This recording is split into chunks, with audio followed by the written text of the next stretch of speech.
Azərbaycan Respublikasına heyvan mənşəli məhsulların, o cümlədən ət və ət məhsullarının idxalı üçün ilk növbədə həmin məhsullar beynəlxalq baytarlıq sertifikatları ilə təmin olunmalıdır.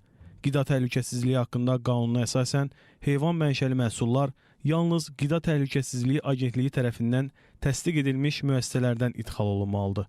Bu o deməkdir ki, agentliyin əməkdaşları tərəfindən həmin müəssisələrdə yoxlamalar aparılıb və yoxlamaların nəticələrinə əsasən həmin müəssisələr təsdiq edilib.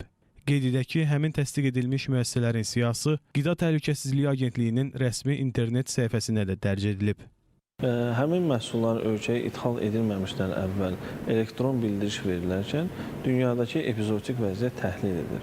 Əgər məhsulun gəldiyi ölkədə hər hansı bir epizodoloji vəziyyət qeyri-qənaətbəxşdirsə, orada hər hansı bir heyvan xəstəliyi qeydə alınıbsa, o zaman həmin məhsullar ölkəyə idxalına icazə verilir. Yəni, yalnız o müəssisələrdən ölkəyə ət və ət məhsulları idxal olunur ki, onların yerləşdiyi ərazi heyvan sağlamlığı xəstəliklərindən azaddılar, yəni epizodoloji vəziyyəti stabildir.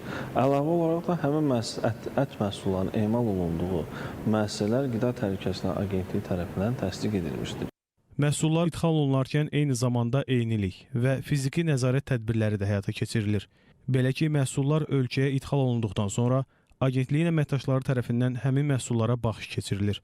Onların eynilik nəzarəti, yəni sənədlə faktiki məhsullar arasında eynilik yoxlanılır və nümunələr götürülərək Qida Təhlükəsizliyi İnstitutunun laboratoriyalarına göndərilir. Məhsullar laboratoriyalarda müvafiq parametrlər üzrə analizlərə cəlb olunur. Analizlərin nəticələrinə əsasən həmin məhsul partiyası idxal sağlamlıq aktı ilə müşayiət olunur.